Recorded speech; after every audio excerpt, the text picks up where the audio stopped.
பிசாசுகளை துரத்தினோம் அல்லவா, உமது நாமத்தினாலே அநேக அற்புதங்களை செய்தோம் அல்லவா என்பார்கள். அப்பொழுது நான் ஒரு காலம் உங்களை அறியவில்லை, அக்கிரம செய்கைக்காரரே, என்னை விட்டு அகன்று போங்கள் என்று அவர்களுக்கு சொல்லுவேன். ஆமென். அல்லேலூயா. ஸ்தோத்திரம். ஒரு சின்ன ஜெபம் செய்வோமா? இந்த வேத பகுதியில் கரங்களை வைத்து, தகப்பனே நீர் எங்களோடு பேசும் சொல்லுங்க. எல்லாரும் வாய் திறந்து ஒரு விஷயம் கேளுங்க. நீங்க அந்த வாஞ்சை அந்த தாகம் இருக்கும்போது வார்த்தை உங்களை நோக்கி கண்டிப்பாக வரும். எல்லாரும் ஜெபிங்க. ஆண்டவரே நீர் எங்களோடு பேசும். தகப்பனே நீர் எங்களோடு பேசும். உங்களோட வார்த்தைக்காக ஸ்தோத்திரம் சொல்லுங்க. வார்த்தைக்காக ஸ்தோத்திரம் சொல்லுங்க. வார்த்தைக்காக நன்றி. இயேசுவின் மூலம் நல்ல பிதாவே. சத்தமா ஒரு அல்லேலூயா. நல்ல உற்சாகமா இன்னும் கூட சகோதரிகள் மத்தியில் சத்தமே வரமாட்டேங்குது. முதல் சர்வீஸ் ரொம்ப பலவீனமாக இருக்குது. நல்ல சத்தமாக ஒரு அல்லேலூயா சொல்லுங்க பாப்பா. துதிங்க நல்ல பலமா. இங்கே நமக்கு பரிச்சயமாக தெரிந்த ஒரு வசனம், பரலோகத்தில் இருக்கிற என் பிதாவினுடைய சித்தத்தின்படி செய்கிறவனே பரலோக ராஜ்யத்தில் பிரவேசிப்பான் அல்லாமல் என்னை நோக்கி கர்த்தாவே கர்த்தாவே என்று சொல்லுகிறவன் அதில் பிரவேசிப்பதில்லை. அந்நாளில் அநேகர் என்னை நோக்கி கர்த்தாவே கர்த்தாவே உன் நாமத்தினாலே தீர்க்க தரிசனம் உரைத்தோம், உன் நாமத்தினாலே பிசாசுகளை துரத்தினோம், உன் நாமத்தினாலே அற்புதங்களை செய்தோம் என்று சொல்லுவார்கள். அப்பொழுது நான் ஒரு காலம் உங்களை அறியவில்லை, அக்கிரம செய்யக்காரரே என்னை விட்டு அகன்று போங்கள் என்று அவர்களுக்கு சொல்லுவேன். ஆண்டவர் இயேசு கிறிஸ்து வரும்போது இயேசு கிறிஸ்துவை பார்த்து அநேகர் கர்த்தாவே கர்த்தாவே உம்முடைய நாமத்தினாலே ஆண்டவர் ஏற்றுக்கொள்ளுகிறார். ஒரு கூட்டத்தை கைவிடுற கூட்டம் கதறுது. ஆண்டவரே உங்க நாமத்தினால் அற்புதம் செய்தோமே, உங்க நாமத்தினால தீர்க்க தரிசனம் சொன்னோமே, உங்க நாமத்தினால நாங்கள் பிசாசுகளை துரத்தினோமே, எங்களை கைவிட்டு போறீங்களா ஆண்டவரேனா? ஆண்டவர் சொல்லுவார் அக்கிரம செய்கைக்காரரே. வசனத்தை கவனிக்கணும். எப்படி ஆழமா போல்டா இருக்குது வார்த்தை. அக்கிரம செய்கைக்காரரே என்னை விட்டு அகன்று போங்கள் என்று சொல்லுவேன் அப்படின்றார். முதல்ல சொல்றார் பிதாவின் சித்தத்தின்படி செய்கிறவனே. அப்ப என்ன சொல்ல வரார் அப்படின்னு நீங்க புரிந்து கொள்ளணும். இந்த வசனத்தையும் வைத்து கடந்த வாரம் சொன்னது போலவே தேவனே என் தேவனே ஏன் என்னை கைவிட்டீர் என்கிற வார்த்தையை வைத்து அநேகர் விவாதம் பண்ணுவது போல இந்த வசனத்தை வைத்து இயேசு பிதாவின் சித்தம் தான் செய்ய சொன்னார். அதனால இயேசுவை அல்ல நாம் பிதாவைத்தான் தேட வேண்டும் என்று யெகோவா விட்னஸ் சாட்சிகள் இதை குறித்து வைத்து பேசி கொண்டிருப்பாங்க. அல்லேலூயா. உங்களை பற்றி தான் இது சொல்லப்படுகிறது. இது உங்களுக்குத்தான். சத்தியத்தினுடைய அறிவு குறைவாய் இருப்பதினாலே இன்றைக்கு சத்தியத்தை அவரவர்கள் எடுத்து அவரவர்கள் இஷ்டத்திற்கு போதிக்கிற பழக்கத்தையும் வழக்கத்தையும் வைத்திருக்கிறார்கள். அல்லேலூயா. வசனத்தினுடைய கருத்து, அதன் ஆழம், என்ன அடிப்படையில் ஆண்டவர் சொல்லியிருக்கிறார், எந்த சூழ்நிலையில சொல்லியிருக்கிறார் என்பதை வேதத்தில் தொடக்கத்திலிருந்து முடிகிற வரைக்கும் நம்ம பார்த்து அறிஞ்சு நம்ம வாழ்ந்தாதான் கிறிஸ்துவுக்குள் சரியான பாதையில நம்ம முன்னேற முடியும். இந்த வசனத்தை வைத்து அநேக விவாதங்களும் வாக்குவாதங்களும் இன்றைக்கும் நடந்து கொண்டுதான் இருக்கிறது. அல்லேலூயா. இன்றைக்கு நமக்கு ஆண்டவர் இந்த வசனத்தின் மூலமாய் பேசுகிறார். கவனித்துக் கொள்ளுங்கள். ஆண்டவர் இங்க சொல்லுகிற காரியம் என்ன? ஒரு குறிப்பிட்ட வெளிப்படையான சில கிரிகளை வைத்து, இப்போ இது இப்போ இந்த கீழ் இருக்கிற வசனங்கள் எல்லாம் ஊழியக்காரர்களுக்கு சொல்லக்கூடிய வார்த்தை, நமக்கு சொல்லக்கூடிய வார்த்தை. விசுவாசிகளாய் உங்களுக்கு இதிலிருந்து நாம் எடுத்துக்கொள்ள வேண்டும் என்று சொன்னால், நம்ம வாழ்க்கையில வெளிப்படையாய் நடக்கிற சில காரியங்கள் கவனித்துக்கொள். வெளிப்படையாய் நடக்கிற சில காரியங்களை வைத்து என் வாழ்க்கையில அற்புதங்கள் நடக்கிறது, தேவைகள் சந்திக்கப்படுகிறது, என் வாழ்க்கையில் ஆண்டவர் கிரியை செய்கிறார், இயேசுவின் நாமத்தினாலே எனக்கு என்ன நடக்கிறது? வேலைகள், நல்ல வேலை கிடைக்குது, நல்ல வருமானம் கிடைக்குது, நல்ல குடும்பம் அமைஞ்சு போச்சு, நல்ல வீடு அமைஞ்சு போச்சு, நல்ல உடை அமைஞ்சு போச்சு, நல்ல விஷயங்கள்லாம் நடக்கிறது. இயேசுவின் நாமத்தினால நிறைய விஷயங்களை ஆண்டவர் எனக்கு செய்கிறார் என்கிற ஒரு காரியம் மாத்திரமே நம் பரலோகத்துக்கு போவதற்கு தகுதி இல்லை. இங்கே ஆழமாய் நீங்க தெளிவாய் நீங்க கவனமா பார்க்கணும். ஆண்டவர் சொல்லுகிறார் பரலோகத்திலே பிரவேசிப்பான் அல்லாமல். நல்லா கவனிக்கணும். எப்படி? பிதாவின் சித்தம் எவன் ஒருவன் செய்கிறானோ அவனே பரலோகத்தில் பிரவேசிப்பான்றார். நான் சொல்றேன் உங்களுக்கு பிதாவின் சித்தம் என்னன்னு.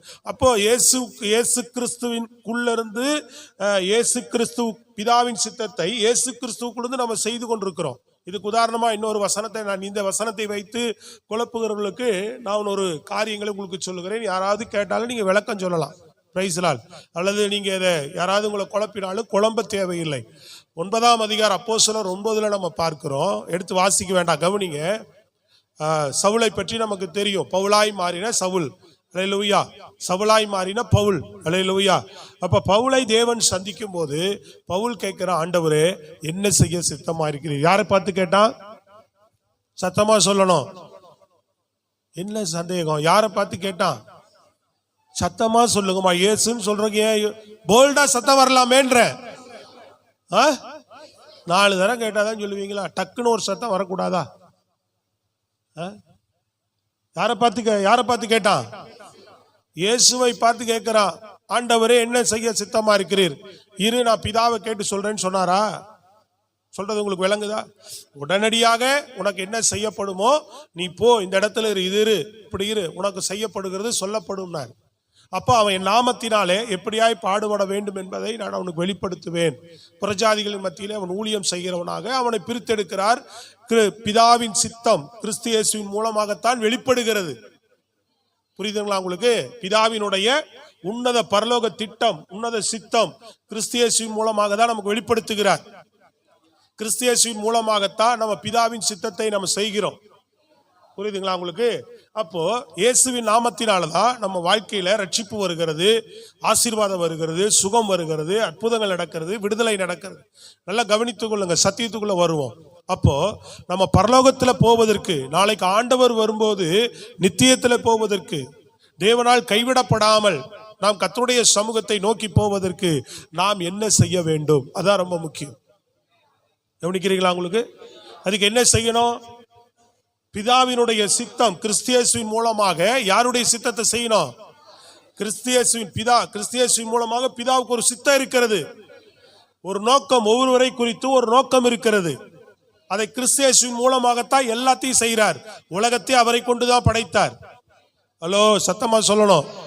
எல்லாமே இயேசுவை கொண்டுதான் செய்கிறார். இயேசுவை கொண்டுதான் மையமா வைத்து பிதாவாகி தேவன் எல்லாவற்றையும் செய்து வருகிறார். அப்ப இயேசுவை வைத்துதான், அவரை கொண்டுதான் நம்மளை ரட்சிக்கிறார். அவரை கொண்டுதான், இயேசுவை கொண்டுதான் பிதா தம்முடைய சித்தத்தை என்ன செய்கிறார்? நமக்கு வெளிப்படுத்தி பிதாவின் சித்தத்தை செய்ய வைக்கிறார். அப்ப பிதாவின் சித்தம் என்ன அப்படின்றத நீங்க புரிந்து கொள்ளணும். வெளிப்படையாக நம்ம வாழ்க்கையில் நடக்கிற கிரிகளை வைத்து பிதாவின் சித்தம் நான் செய்து கொண்டிருக்கிறேன் என்று நம்மை நாமே ஏமாற்றிக் கொள்ளாதபடி கவனமாக இருக்க வேண்டும். பிசாசுகள் துரத்தப்படுகிறதோ, தீர்க்க தரிசனம் முறைக்கப்படுகிறதோ, புரியுதுங்களா உங்களுக்கு? மற்ற அற்புத அடையாளங்கள் நடப்பதோ, ஒரு ஊழியத்துல புரியுதுங்களா? சில ஊழியங்கள்ல தீர்க்க தரிசனங்கள் சொல்றாங்க, வார்த்தைகள் சொல்லப்படுகிறது, பிசாசுகள் துரத்தப்படுகிறது, சபைகள் அற்புத அடையாளங்கள் நடக்கிறது. இந்த அற்புத அடையாளங்களை வைத்துக் கொண்டு மாத்திரம் தேவன், நாங்க பிதாவின் சித்தம், தேவனுடைய சித்தத்தை செய்துட்டு இருக்கிறோம் ஒரு சபை சொல்லிவிட முடியாது, ஒரு ஊழியர் சொல்லிவிட முடியாது. ஒரு விசுவாசி தனக்கு நல்லது நடக்குது, தன்னுடைய வாழ்க்கையில சில நன்மைகள் நடக்குது, ஆசீர்வாதங்கள் வருது, சுகம் கிடைக்குது, விடுதலை கிடைக்குது என்பதனால மாத்திரம் நான் பிதாவின் சித்தம் செய்து கொண்டிருக்கிறேன் என்பது என்ன செய்யாது? நம்மளை நாமே ஏமாற்றிக் கொள்வதாக இருக்கும். தீர்க்க தரிசனமோ, பிசாசுகள் துரத்தப்படுகிறதோ, அற்புத அடையாளங்கள் நடக்கிறதோ, எல்லாரும் கவனித்து கேட்கணும். வசனத்தின் மேல முழு கவனம் இருக்கா உங்களுக்கு? சத்தமா ஒரு அல்லேலூயா சொல்லுங்க பாப்போம். கண்களை விழித்து முழுசா முழு கவனத்தோடு வசனத்தின் மேலும் கவனம் இருந்தா ஆண்டவர் உங்களோடு கூட பேசுவார்.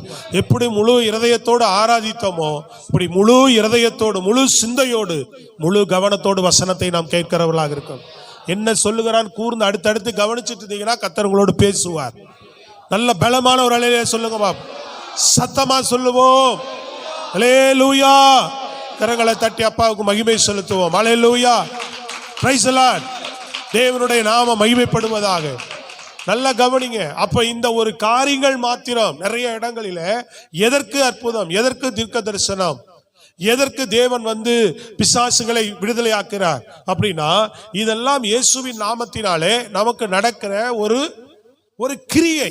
இந்த கிரியை வைத்து நாம் யாருடைய சித்தம் செய்ய வேண்டும்? பிதாவினுடைய சித்தத்தை இயேசுவின் மூலமாக நாம் நிறைவேற்றுகிறவர்களாக இருக்கணும். அதை இயேசுவின் இடத்திலிருந்து அறிந்து கொள்ளணும். இயேசு நமக்கு வெளிப்படுத்துவார், தேவன் நமக்கு வெளிப்படுத்துவார். வசனங்கள் இருக்கிறது. புரியுதுங்களா உங்களுக்கு? அப்ப நம்ம வாழ்க்கையின் மையத்தில் எல்லா பகுதியிலுமே தேவனுடைய சித்தத்துக்கு உட்பட்டு தான் இருக்கணும். மிக முக்கியமானது பிதாவின் சித்தம், நம்மை தெரிந்து கொண்டது, நம்மை ரட்சித்தது, நம்மை முன்குறித்த நோக்கம் என்று என்ன என்பதை நாம் அறிந்து கொள்ளணும். இப்ப ஆபிரகாம் நமக்கெல்லாம் ஆதி தகப்பன் இல்லையா? இன்றைக்கு விசுவாசத்தின் தகப்பனா இருக்கிறார். நல்ல கரங்களை உயர்த்தி சொல்லுங்க. நியாய பிரமாணத்துக்கு முன்னாடி வந்தவர் இல்லையா? இப்ப அவர் இன்றைக்கும் நமக்கு தகப்பனாதான். புதிய ஏற்பாட்டில், பழைய ஏற்பாட்டில் மாத்திரம் அல்ல, புதிய ஏற்பாட்டிலே நம்ம என்ன செய்கிறோம்? அவரைத்தான் நம்ம பார்க்கிறோம். ஸ்தோத்திரம். ஆபிரகாமுடைய வாழ்க்கையில தேவனுடைய ஒரு உன்னத திட்டத்தை வைத்து அவன் அழைக்கிறார். அழைக்கும் போது ஆபிரகாமை பார்த்து சொல்லுகிறார், நீ இந்த உலகத்துக்கு ஆசீர்வாதமாக உன்னை வைப்பேன்றார். எல்லா ஜாதி ஜனங்களுக்கும் நீ ஆசீர்வாதமான பாத்திரமா மாறுவே, உனக்குள்ள உன் சந்ததியிலிருந்து எல்லா ஜனங்களும் பூமியின் குடிகள் முழுவதுமே அப்படின்றார். நல்லா கவனிக்கணும். ஹலோ, ஏமா கண்ணை மூடுறீங்க? எதுக்கு கண்ணை மூடணும் சொல்லுங்க? வசனத்தை கண்ணை திறந்து கேளுங்க. சோத்திரம் அப்பா, சோத்திரம். புரியுதா உங்களுக்கு? தேவனுடைய அந்த உன்னத திட்டம், இந்த உன்னத சித்தம், பூமியில் உள்ள எல்லா ஜனங்களும் உன் மூலமாக நான் ஆசீர்வதிப்பேன் என்று தேவன் அவனை தெரிந்து கொள்ளுகிறார். தெரிந்து கொண்டு அவனுடைய சந்ததியின் மூலமாக, ஒரு பிறப்பின் மூலமாக, அவனுக்கு கொடுக்கிற ஒரு பிள்ளை பாக்கியத்தின் மூலமாக, அவன் சந்ததியின் மூலமாகத்தான் இந்த பூமியில் உள்ள ஜனங்களை ஆசீர்வதிக்க தேவன் திட்டமிட்டு அவனை அழைக்கிறார். பிள்ளை இல்லாத இருந்தவனை அழைக்கிறார் ஆண்டவர். அப்போ தேவனுடைய அந்த உன்னத திட்டம் இவனை உருவாக்கி அதை செய்வதற்குள்ளாக ஆபிரகாம் என்ன செய்கிறார்னா, நல்லா கவனித்து கேளுங்க, அப்ப சத்தியம் புரியும். ஸ்தோத்திரம், அல்லேலூயா. ஆபிரகாம் என்ன செய்கிறார்? சாராளுக்கு செவி கொடுத்து என்ன செய்கிறார்? ஆகாரோடு இணைந்து இஸ்மவேலை பெற்றெடுக்கிறார். இப்ப ஆண்டவர் ஆபிரகாமை சந்திக்கிறார். சந்திச்சு சொல்றாரு, இந்த இஸ்மவேல் உமக்கு முன்பாக பிழைப்பானாக அப்படின்றார். இஸ்மவேல் என் சுதந்திரவாளியா இருக்கட்டும்ன்றார். யாரு? ஆபிரகாம். தேவன் விரும்பல, நோ சொல்றார். கிடையவே கிடையாது, அதை என்னால ஏற்றுக்கொள்ள முடியாதுன்றார். இது என் சித்தம் இல்ல, இது என் விருப்பம் இல்லை அப்படின்றார். ஏன்னு நீங்க கவனிக்கணும், ஏன்னு நீங்க புரிந்து கொள்ளணும். தேவனுடைய சித்தம் ஏன்னு சொன்னா, ஆகார் மூலமா வந்த இஸ்மவேலுக்குள்ள என்ன இருக்குன்னு கேட்டீங்கன்னா, துஷ்டத்தனம் இருக்கு. புரியுதுங்களா உங்களுக்கு? அது பிசாசினுடைய கிரியை. ஒரு துஷ்ட மனுஷனுடைய ஒரு இதிலிருந்து ஒரு சந்ததியை நான் உருவாக்குவதற்காக நான் உன்னை தெரிந்து கொள்ளல. இந்த உலகமே துஷ்டத்தனத்துக்குள்ளதான் கிடக்குது. பிசாசுனுடைய வஞ்சகம் பாருங்க. தேவன் தன்னுடைய குமாரனை மையமாக வைத்து, இயேசுவை மையமாக வைத்து இந்த உலகத்தை புதுப்பிக்க விரும்புகிறார். பிதாவின் சித்தம் அதுதான். தன் குமாரனை கொண்டு வந்து, குமாரனை இந்த உலகத்துக்கு கொடுத்து, குமாரன் மூலமாக இந்த உலகத்தை என்ன செய்ய விரும்புகிறார்? தேவன் தன்னை முழுசுமாக இந்த உலகத்தில் இருக்கிற மக்களை மீட்டெடுக்க முயற்சி பண்றார். இப்ப பிசாசு அதை ஆபிரகாமின் மூலமா செய்ய விரும்புகிறார்.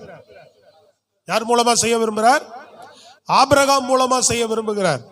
ஆபிரகாமுக்குள்ள என்ன இல்லைன்னு பாத்தீங்கன்னா, ஆபிரகாமுக்குள்ள பிசாசு தந்திரமா ஒரு காரியத்தை கொண்டு வரான். யாரை கொண்டு வரான்? தன்னையே கொண்டு வரான். ஆகார் மூலமாக துஷ்ட மனுஷனை உள்ள கொண்டு வர பார்க்கிறான். மறுபடியும் இதுதான் ஒரு சந்ததின்னு சொல்லுன்றான். நான் தான் மறுபடியும் அப்படின்றான். ஆண்டவர் சொல்றார், நோ, இது என்னால் என்ன செய்ய முடியாது, ஏற்றுக்கொள்ள முடியாது. கர்த்தர் அனுமதிக்கல.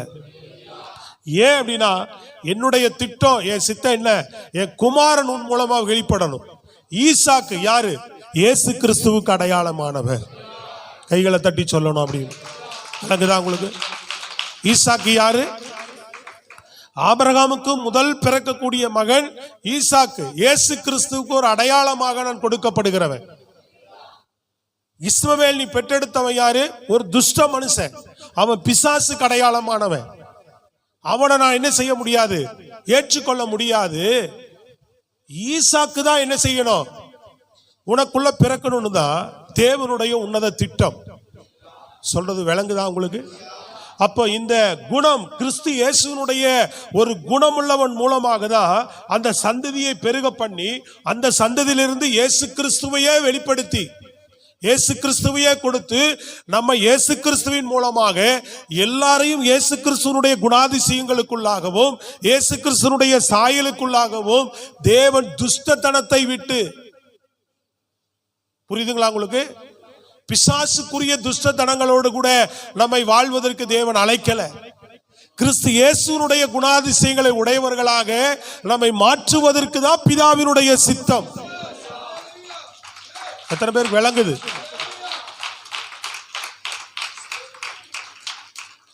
புரியுதா உங்களுக்கு? எது பிதாவின் சித்தம்? எது பிதாவின் சித்தம்னு கேட்கிறேன். அப்ப நம்ம பிதாவின் சித்தம் செய்கிறோமா? பிதாவின் சித்தம் செய்கிறவன் எவனோ அவன் தான் பரலோக ராஜ்யத்தில் பிரவேசிக்க முடியும். பிதாவின் சித்தம் என்ன? ஆபிரகாம் சொல்றார், எப்பா ஈசாக்கு தான் பிதாவின் சித்தம் அப்படின்னா நீங்க நினைக்க கூடாது ஈசாக்கு பிறக்கிறதா நினைக்காதீங்க, நல்லா கவனிக்கணும். ஈசாக்கு கிட்ட இருக்கிற குணாதிசயங்கள் என்னது? இயேசு கிறிஸ்துனுடைய குணாதிசயங்கள் உடையவனாக ஒருவனை இந்த உலகத்துல கொடுக்க போறேன், உனக்கு கொடுக்க போறேன். அவன் வித்திலிருந்து வருகிற பரிசுத்த வித்து. புரியுதுங்களா உங்களுக்கு? இயேசு கிறிஸ்துனுடைய வித்து பரிசுத்தமானது. அந்த பரிசுத்த ரத்தத்தினாலே நம்ம எல்லாரையுமே மீட்டெடுக்கிறார் ஆண்டவர். அப்ப எல்லாரும் இப்படி ஆபிரகாமில் இருந்து கிறிஸ்தியேசுவின் மூலமாக நம்மை கிறிஸ்துவுக்குள்ளாக என்ன செய்கிறார் ஆண்டவர்? கிறிஸ்துவின் குணாதிசயங்களை உடையவர்களாக மாற்றுவதுதான் பிதாவினுடைய சித்தம். கிறிஸ்தியேசுவின் சாயலா எல்லாரையும் மாற்றுவதுதான் பிதாவினுடைய சித்தம். சொல்றது புரியுதா உங்களுக்கு? அதுதான் பிதாவின் சித்தம். நாம என்ன நினைக்கிறோம்? இன்னைக்கு ஆண்டவரிடத்துல வந்துட்டு, கர்த்தரிடத்துல வந்துட்டு சபை என்ன நினைக்கிறது? எனக்கு ஆசீர்வாதம் கிடைக்குது இயேசுவின் நாமத்தினாலே, தேவன் எனக்கு சுகம் கொடுக்கிறார், தேவன் எனக்கு நன்மை செய்கிறார். இந்த வெளிப்படையான கிரிகளை வைத்து நம்ம பிதாவின் சித்தம் செய்துட்டு இருக்கிறோம் நினைக்கிறோம். ஆண்டவர் வரும்போது கைவிடப்படும் போதுதான் தெரியும். ஆண்டவர் வரும்போது சொல்லுவார், அக்கிரம செய்கைக்காரரே என்னை விட்டு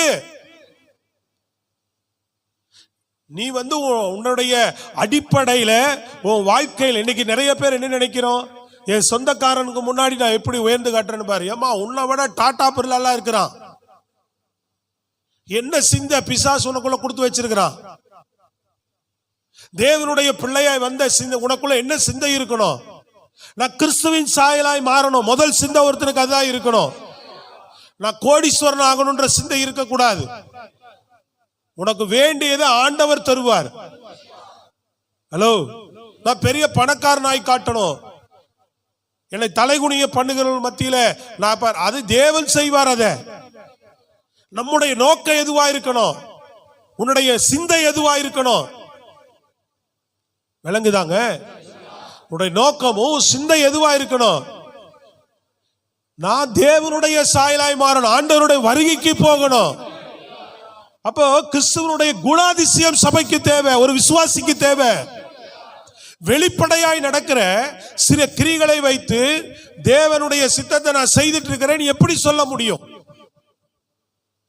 சொல்றது விளங்குதாங்க உங்களுக்கு? அப்ப வெளிப்படையாய் இந்த இஸ்மவேல் அப்படின்றது துஷ்டத்தனம், துஷ்ட மனுஷன், பிசாசினுடைய கிரிகளுக்கு உடன்பட்டவன் அவன். அந்த கிரிகளுக்கு உடன்பட்டவனுடைய சந்ததியை நான் எப்படி ஆசீர்வதிக்க முடியும்? இந்த சந்ததியை மூலமா பூமியில் உள்ள ஜனங்கள் ஆசீர்வதிக்க அந்த அப்படிதான் உலகம் இருக்கு. அப்ப உலகத்திலேயே ஆசீர்வாதமா இருக்கிறான், நான் ஆசீர்வாதமா இருக்கிறேன். அவனுக்கு எனக்கு என்ன வித்தியாசம்? உனக்கும் அவனுக்கும் கிறிஸ்துவனுடைய சாயல் இருக்கா நமக்குள்ள? சபை இன்றைக்கு இதைத்தான் வெளிப்படுத்துகிறதாக இருக்க வேண்டும். இன்னைக்கு இதை கேட்பதற்கு விருப்பம் கிடையாது யாருக்கும். பிதாவின் சித்தம், தேவனுடைய சித்தத்தை அறிந்து சபை என்ன செய்வதில்லை, நடப்பதில்லை. என்ன சபைக்கு வந்தாலே என்ன செய்கிறோம்? 2 மணி நேரம் ஆராதனை, அடுத்த வாரம் தான் வருவோம். பைபிள் படிக்கிறோமான்னு தெரியாது, ஜெபம் பண்றோமா தெரியாது. இந்த 2 மணி நேரம் ஒழுங்கா உட்காந்து செய்தி கேட்கறது இல்லை. ஏன்னா இங்க நின்று நாங்க போராடுறோம் உங்கள்கிட்ட. அல்லையிலே சொல்லுங்க, எங்களுக்கு கொடுக்கப்பட்ட வேலை என்ன சொல்லுங்க? எப்படியோ ஒரு கூட்டத்தை சேர்த்துட்டு போற வேலை இல்லை, உங்களை பரலோகத்துக்கு கொண்டு போய் சேர்க்கிற வேலை. இந்த பூமியில உங்களுக்கு விடுதலையாக்கவும் ஆசீர்வாதத்துக்கும் நன்மைக்கு மாத்திரம் சபை அல்ல, அது கட்டாயம் தேவை இந்த பூமியில வாழ்றதுக்கு. அதை தேவன் நிச்சயம் தருவார்னு சொல்லி இருக்கிறார். முதலாவது தேவனுடைய ராஜ்யத்தை நீதி தேடுங்கள், அப்பொழுது எல்லாம் உங்களுக்கு கொடுக்கப்படும். புரியுதா உங்களுக்கு? அது கண்டிப்பா தருவார் ஆண்டவர். அப்போ அது மாத்திரமே நம்ம மையமாய் வைத்து, இன்னைக்கு நிறைய சபைகள் பாருங்க, அதை மாத்திரமே மையமாய் வைத்து என்ன செய்யப்படுகிறது? சில காரியங்கள் நடப்பதினால வெளிப்படையா நடக்கிற கிரிகளை வைத்து தேவன் நம்மோடு இருக்கிறார், கர்த்தர் நம்மை நடத்திக்கிட்டு இருக்கிறார், கர்த்தர் நம்மளை ஆசீர்வதிக்கிறார், கர்த்தர் நம்மை வழி இல்ல. அது மட்டுமே நினைச்சிட்டு இருக்காத. நீ கிறிஸ்துவின் சாயலாய் மாறுவது எப்போ? கிறிஸ்துவின் சுபாவம் குணாதிசயங்கள் உனக்குள்ள வரணுமே, அவருடைய கேரக்டர். சொல்றது புரியுதாங்க?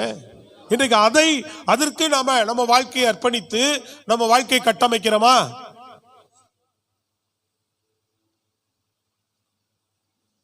புரியுதுங்களாங்க உங்களுக்கு? அப்ப அந்த கிறிஸ்துவனுடைய குணாதிசயங்களுக்கு திருச்சபையானது நம்மை அர்ப்பணித்தவர்களாக இருக்க வேண்டும்.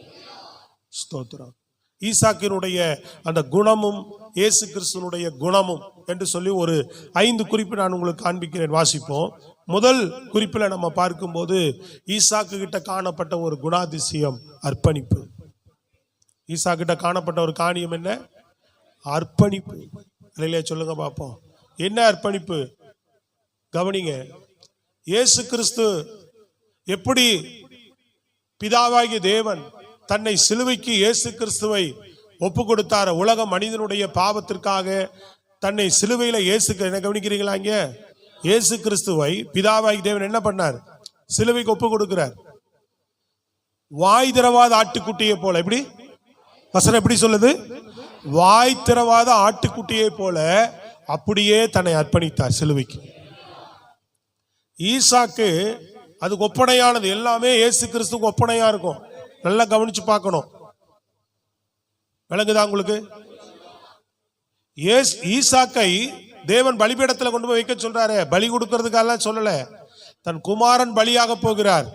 அதற்கு அடையாளமாக இந்த பிள்ளை எல்லாவற்றிலுமே கிறிஸ்துவை முன்மாதிரியாகவும் கிறிஸ்துவை வெளிப்படுத்துகிற ஒரு பிள்ளையாகவுமே இது வெளிப்படும், இது வளர்க்கப்படணும். பலிபீடத்துல கொண்டு போய் வைக்க சொல்லும் போது, பலிபீடத்துக்கு நேராய் போகும்போது இதே இஸ்மவேலா இருந்தா என்ன செய்திருப்பான் தெரியுங்களா? கேட்டார். நல்லா கவனிக்கணும். இப்ப பலி செலுத்த மேல போகும்போது கேட்கிறாரு, விறகுகள் இருக்குது, ஆட்டுக்குட்டி எங்க அப்படின்னு கேட்கிறாரு. பலி செலுத்தணும்னா ஆட்டுக்குட்டி வேணுமே, எங்க? அதை ஆண்டவர் பார்த்துக் கொள்வார். அமைதியா வராரு. இப்ப கட்டைகள் அடிக்காச்சு, பலி பொருளுக்கு வேண்டி அத்தனை காரியங்களை ஒழுங்குபடுத்தியாச்சு. இப்ப பலி பொருளுக்கு பலி பொருள் தான் இல்லை. இப்ப பலி பொருளை ஈசாக்க கைய கால கட்டுறாரு. கட்டும் போதே இவருக்கு தெரிஞ்சிருக்கும். இதே இஸ்மவேலா இருந்தா, துஷ்ட மனுஷனா இருந்தா என்ன பண்ணிருப்பான்? திருப்பி ஆபிரகாம கட்டி தூக்கி பலிபீடத்து மேல வச்சிருப்பான் அவன்.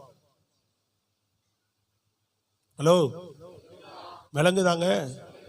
சோத்திரம். அவரை தூக்கி வச்சிருப்பான். இன்னைக்கு துஷ்ட மனுஷனா நம்ம இருக்கக்கூடாது. புரியுதுங்களா உங்களுக்கு? பெற்றோர்களை அடிக்கிறவர்களாக, எதிர்த்து பேசுகிறவர்களாக. ஒரு அப்பா சொல்றாரு, சின்ன பையன் என் கழுத்தை பிடிக்கிறான், கழுத்தை பிடிச்சிட்டான், நான் ஒரு காரியம் சொல்லிட்டு என் கழுத்தை பிடிக்கிறான்றார். பெற்றோர்களை என்ன பண்ணக்கூடாது? பிள்ளைகளை கோபப்படுத்துகிறவர்களா இருக்கக்கூடாது. அவர்களும் கிறிஸ்துவின் குணத்தோடு வாழ்ந்தாதான் பிள்ளைகளும் கிறிஸ்துவின் குணத்தோட மாறும். ரெண்டும் மாறணும்.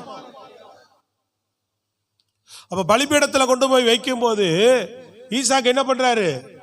வாய் திறவாத ஆட்டுக்குட்டியை போல தன்னை அப்படியே அர்ப்பணிக்கிறான். புரியுதுங்களா உங்களுக்கு? என்ன பண்றாரு? ஒண்ணுமே ஈசாக்கு வாயே திறக்கல, கைய ஓங்கிட்டாரு. அப்பா என்ன குத்துறதுக்கு கை ஓங்குறீங்கன்னு ஈசாக்கு கேட்கல. புரியுதுங்களா உங்களுக்கு?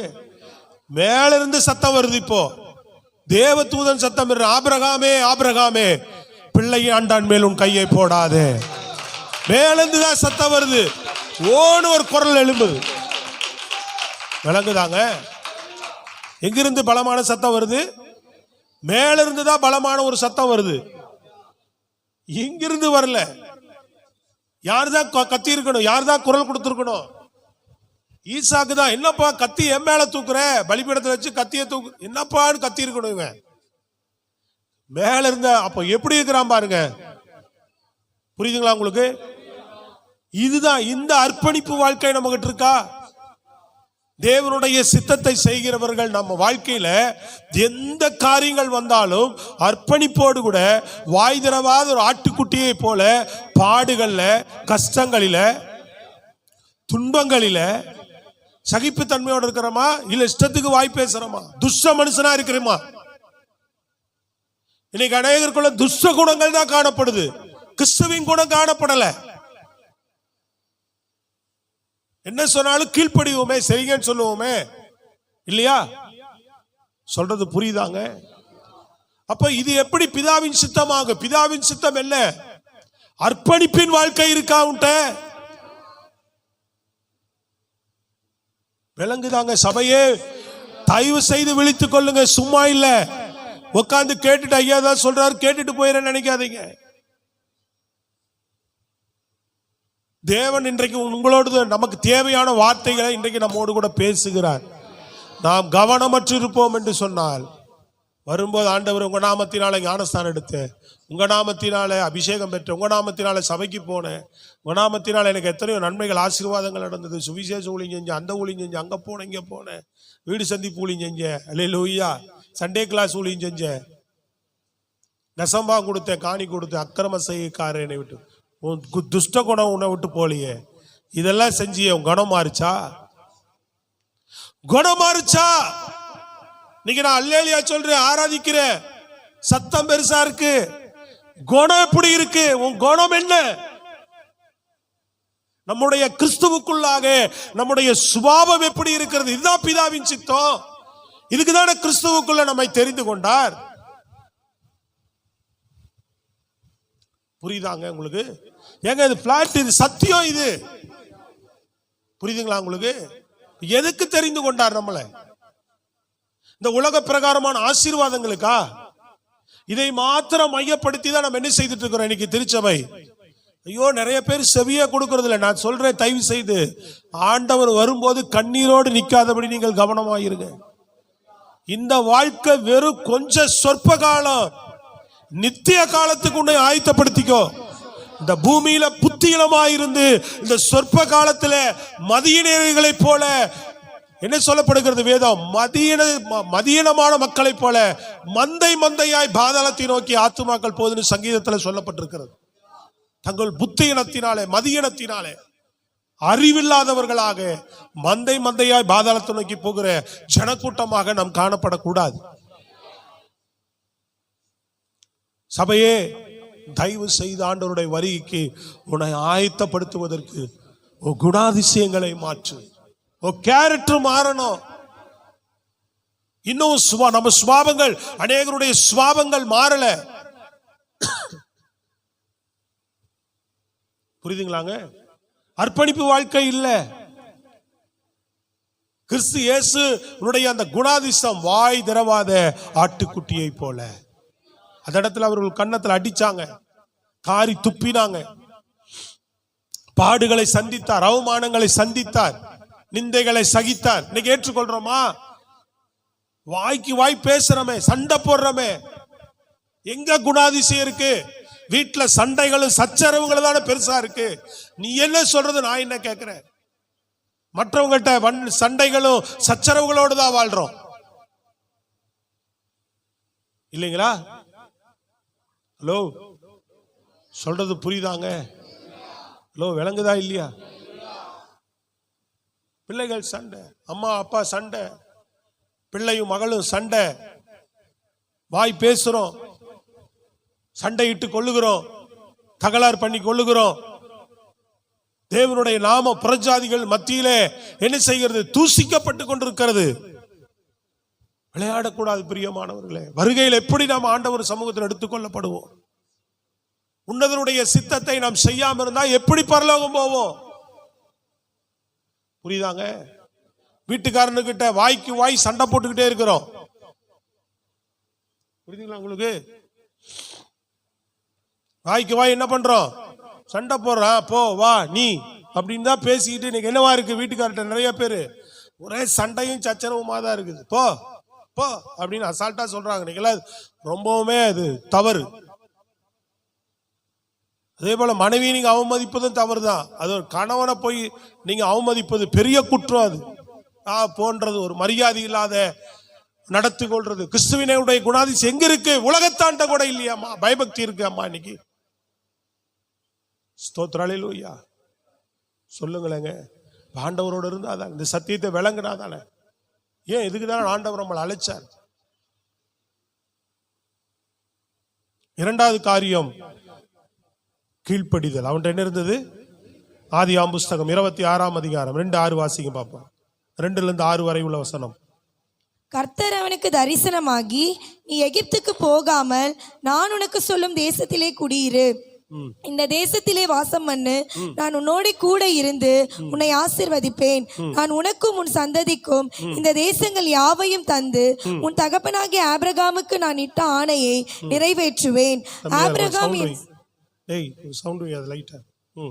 ஆபிரகாம் என் சொல்லுக்கு கீழ்ப்படிந்து, நல்லா கவனிங்க, ஆபிரகாம் என் சொல்லுக்கு கீழ்ப்படிந்து என் விதிகளையும் என் கற்பனைகளையும் நடந்தது போல நீ நடன்றார். உடனே ஈசாக்கு அப்படியே கீழ்ப்படிந்தார். அல்லேலூயா சொல்லுங்க. தேவன் சொன்ன அந்த வார்த்தைக்கு தன்னை அப்படியே என்ன பண்ணார்? கீழ்ப்படிந்தார். முதல் பகுதியில் பார்த்தோம், தன்னை அப்படியே அர்ப்பணிக்கிறார். இயேசுவுக்கு ஈசாக்கிட்டு இருக்கிற அடையாளம் நல்லா கவனிக்கணும். ஈசாக்கிட்டு இருக்கிற காரியத்தையும் இயேசு கிறிஸ்துவிட்டு இருக்கிற காரியத்தையும் பார்க்கிறோம். இதே நீங்க எடுத்து வாசிங்க. பிலிப்பியர் புஸ்தகம் 2:8 என்ன சொல்லப்படுது? பிலிப்பியர் 2:8 வேகமா.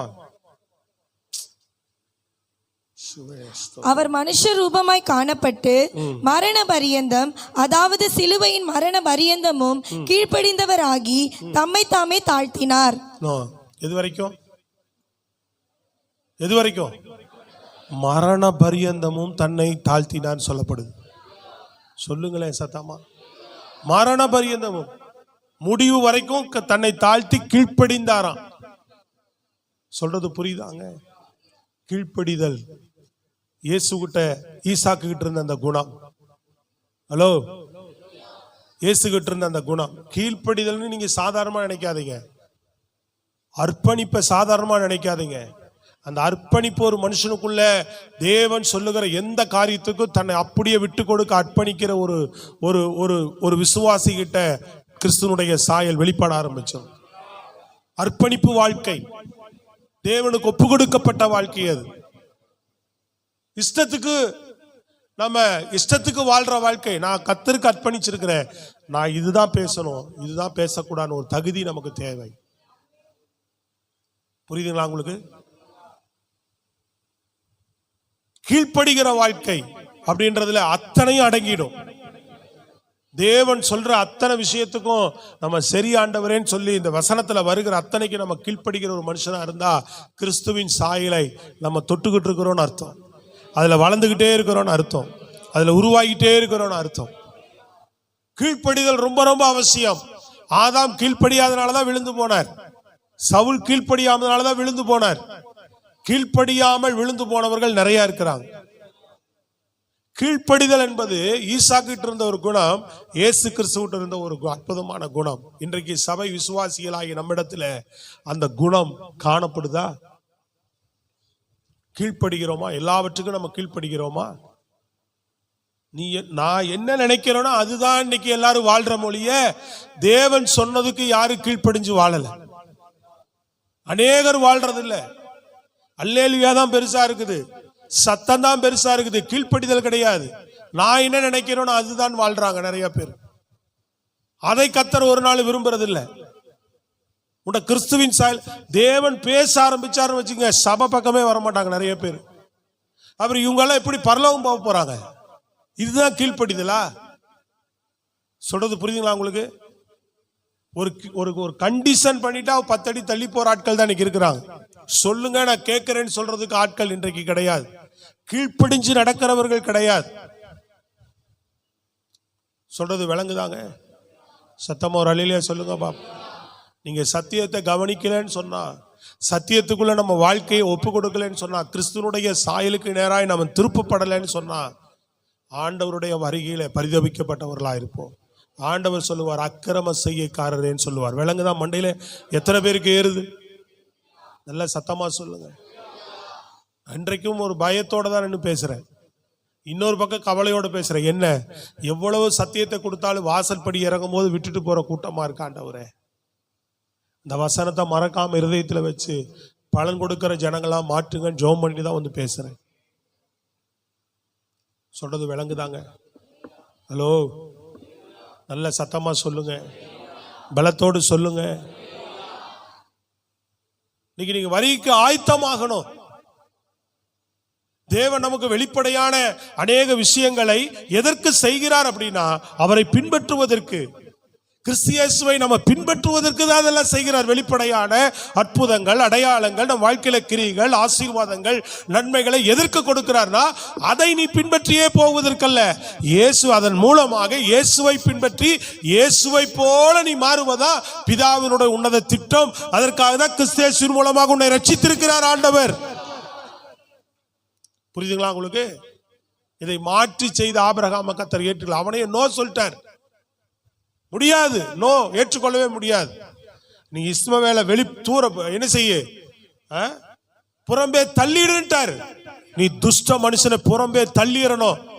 துஷ்ட குணத்தை வச்சுக்கிட்டு நம்ம இன்னும் ஆண்டவருடைய சித்தத்தை செய்திடலாம், பரலோகத்துக்கு போயிடலாம்னு நினைச்சீங்கன்னா ரொம்ப கஷ்டம். அல்லேலூயா.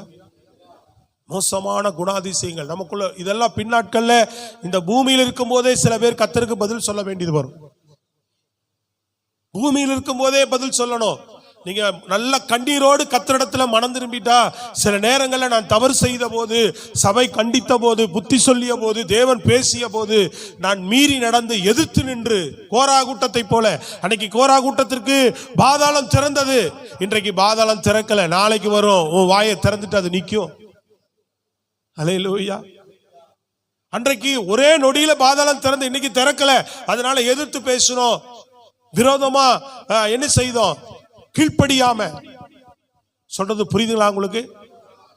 அதெல்லாம் உணரணும் ஆண்டவர் சமூகத்துல. அதெல்லாம் ஆண்டவர் சமூகத்துல மன்னிப்பு கேட்கணும். மனம் திரும்பிட்டா பாக்கியவான்கள். நீங்க கைகளை வைத்து சத்தமாய் சொல்லுங்க. எத்தனை முறை ஆண்டவர் கண்டிக்கும் போது, புத்தி சொல்லும் போது, தவறை உணர்த்தும் போது, சத்தியம் வரும்போது எதிர்த்து பேசி இருக்கிறோம், எதிர்த்து நின்று இருக்கிறோம். விரோதம் செய்யும்படியான எண்ணங்கள் நமக்குள்ள உண்டாயிருக்கிறது. பிசாசு எந்த விதத்துல உன்னை தூண்டி விட்டான், அதுக்காக நம்ம இடம் கொடுத்தோம், அதெல்லாம் சிந்திக்கணும். ஆவியானவர் பேசுறார். அல்லேலூயா. மனம் திரும்பு, அழைத்த அழைப்பை கவனமாயிரு. இந்த பூமியில நான் திரும்ப உங்களுக்கு சொல்லுகிறேன், சபையை திரும்ப சொல்லுகிறேன், இந்த பூமியில நம்ம வாழ்கிற நாட்கள் கொஞ்ச காலம், நித்திய காலத்துக்கு ஆண்டவருடைய ஆயத்தப்படுத்தி இருக்கிறார். இந்த சொற்ப காலம், இந்த வாழ்கிற வெறும் 70-80 ஆண்டு காலத்தை நீ பெரிய பாக்கியமா நினைக்காத. நீங்க வாழ்ந்துற வாழ்க்கை மட்டும் நிரந்தரம் அல்ல. இந்த முடிவு இருக்குது பாத்தீங்களா, இந்த உலகத்தினுடைய முடிவு, அதுக்கப்புறம் தான் ஒரு வாழ்க்கையே நமக்கு ஸ்டார்ட் ஆகுது. அதை மறந்துடக்கூடாது. நம்ம அதுதான், நம்ம அதை நோக்கி தான் நம்ம பயணிச்சுட்டு இருக்கிறோம், அதை நோக்கி தான் நம்ம முன்னேறுகிறோம், இல்லையா? அப்ப பரலோக வாழ்க்கைக்கு தான் இயேசுவை ஏற்றுக்கொண்டோம், பரலோக வாழ்க்கைக்கு தான் இயேசுவை பின்பற்றுகிறோம். மனம் திரும்பி கிறிஸ்து இயேசுவுக்கு சாட்சியாய் வாழணும். இன்னைக்கு சபை, தேவ ஜனங்கள் செவி கொடுப்பதில்லை, சபை செவி கொடுப்பதில்லை, இதெல்லாம் மறந்து ஓடுது. உலகத்துல, விஞ்ஞான உலகத்துல வேகமா ஓடுற உலகத்துக்குள்ள நம்ம என்ன பண்ணிட்டு இருக்கிறோம்? சம்பாதிக்கிறோம், வசதியா வாழணும், தேவைகள் சந்திக்க. எப்பா, எல்லாமே ஆண்டவர் தருவார். உன் நோக்கத்தை விட்டுட்டு ஓடுறது மகா பெரிய தப்பு. இல்லையா? சொல்லுங்க பாப்பா சத்தமா. நீ சம்பாதிக்கலாம், வேலைக்கு ஓடு, எல்லாம் செய்யு, நோக்கத்தை விட்டுட்டு ஓடாத. இல்லையா? எப்ப நடக்கிற நம்ம வாழ்க்கையில வெளிப்படையாய் நடக்கிற எந்த ஒரு பணங்களையோ காரியங்களையோ எடுத்துட்டு நம்ம பரலோகத்துக்கு போயிட முடியாது. கடைசியா இருக்கக்கூடிய அரணா கயிறு வரைக்கும் என்ன செய்திருவான்? அறுத்து போட்டுட்டு என்ன பண்ணிடுவான்? அடக்கம் பண்ணிட்டு போயிட்டே இருப்பாங்க. சத்தமா சொல்லுங்க. நீ இந்த உலகத்துல வெளிப்படையாய் நீ சம்பாதித்த பணங்களை, பொருள் எல்லாம் நீ பரலோகத்துக்கு போகும்போது கொண்டு போக முடியாது. நீங்க வாழ்ற வாழ்க்கை பாத்தியா, அதுதான் பரலோகத்துக்கு போய் சேரும். எல்லாம் தட்டி சொல்லுங்க. நீங்க வாழ்ற வாழ்க்கை மட்டும்தான் பரலோகத்துக்கு போகும். அப்ப 24 hours அதுக்காகவே வாழ்ந்துகிட்டு இருக்கிறோமே. ஆண்டவர் அழைத்த அழைப்புக்கு எப்ப வாழ போறோம்? அழைத்த அழைப்புக்கு நேராக நம்ம வாழ்க்கையை எப்ப திருப்ப போகிறோம் இல்லையா? நம்ம ஜெபிக்கும் போதும், தேவனோட உறவாடும் போதும், சபை கூடி வரும் போதும், தேவனுடைய குணாதிசயங்களுக்கு நேரம் மாறணும்னு நம்ம பிரயாசப்படும் போது தானே. சண்டே இரவு ஜெபத்துல கூட ஏறக்குறையதை ஒத்த ஒரு செய்தி தான் ஆண்டவர் கொடுத்திருக்கிறார். நான் இதை எடுக்கும் போது லேசா உணர்த்தப்பட்ட ஆண்டவர் ஏசையா எப்போ நம்ம மாறணும்னு நினைக்கும் போதுதான் தேவன் நம் வாழ்க்கையில வெளிப்படவே ஆரம்பிப்பார். அந்த எண்ணம் வராத வரைக்கும் நமக்குள்ள கர்த்தர் வெளிப்பட முடியாது.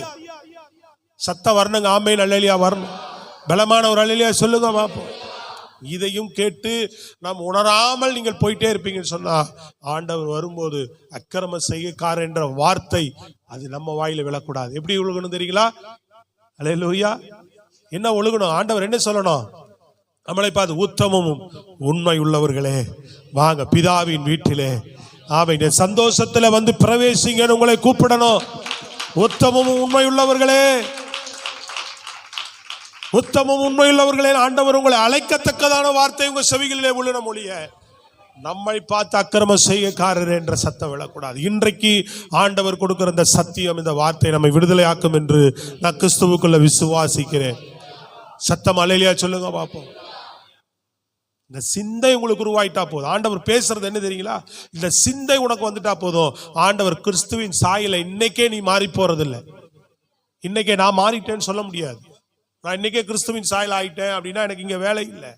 ஆண்டவர் ஒரு நொடியில் எடுத்துருவார். அந்த சிந்தை எனக்கு இருக்கிறது, கிறிஸ்துவின் சாயலாய் ஆயிட்டே இருக்கிறேன், மறுரூபம் அடைஞ்சுக்கிட்டே இருக்கிறேன். நான் அந்த சிந்தையை நோக்கி தான் ஓடுறேன், ஓடிக்கிட்டு இருக்கிறோம். எனக்கு ஊழியம் முக்கியம் இல்லை. புரியுதுங்களா உங்களுக்கு? முதல்ல நான் என்ன ஆயத்தப்படுத்தணும், அப்புறம் தான் நான் உங்களை ஆயத்தப்படுத்தணும். ஆயத்தமாகணும், ஆயத்தப்படுத்துறவனா இருக்கணும். நானே ஆயத்தமாக உங்களை என்ன நான் ஆயத்தப்படுத்த முடியும்? இந்த அறிவு இல்லாம நான் எப்படி ஓட முடியும்? சொல்றது விளங்குதாங்க?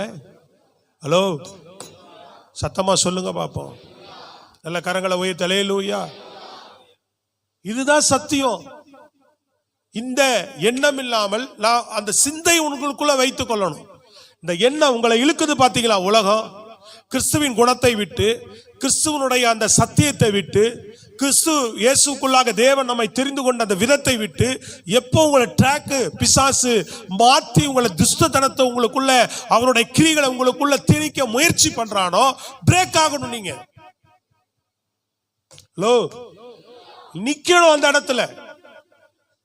இல்ல, நான் கிறிஸ்து இயேசுவுக்காக அழைக்கப்பட்ட தேவ பிள்ளை, துஷ்டத்தனத்திற்கு அல்ல. அல்லேலூயா. பிசாசின் கிரியை செய்வதற்கு அல்ல. நீ அங்க ஸ்டாப் ஆகணும். அங்க அந்த இடத்துல நீ நிக்கணும். நீ நின்று என்ன பண்ணணும்? தேவன் பக்கமாக உன்னை திருப்பி, ஆண்டவரே எனக்கு கிருபை தாங்கன்னு கேட்கணும். ஆவியானவரே எனக்கு உதவி செய்யுங்கன்னு கேட்கணும். தேவனே என்னை தயவாய் கிருபையாய் காத்துக்கொள்ளுங்க. இந்த காரியங்கள் எனக்குள் வராதபடி ரத்தத்துக்குள் என்னை மறைக்கிற ஆண்டவரே. சத்தமா ஒரு அல்லேலூயா ஆமென் சொல்லுங்க. நல்ல பலமா கரங்களை வைத்து சொல்லுங்க. நீ மீறி ஓடுவே அப்படின்னு சொன்னா, நீ மீறி வாழ்வேன்னு சொன்னா, சில பேர் பாவத்துக்கு மேல பாவத்தை கூட்டிக்கிட்டே இருக்கிறாங்க. முதல் செஞ்சதே அக்கிரமம். சில பேர் பாருங்க, அக்கிரமத்திற்கு மேல அக்கிரமங்கள் பண்ணிக்கிட்டே இருப்பாங்க, பாவத்துக்கு மேல பாவத்தை கூட்டிக்கிட்டே இருப்பாங்க.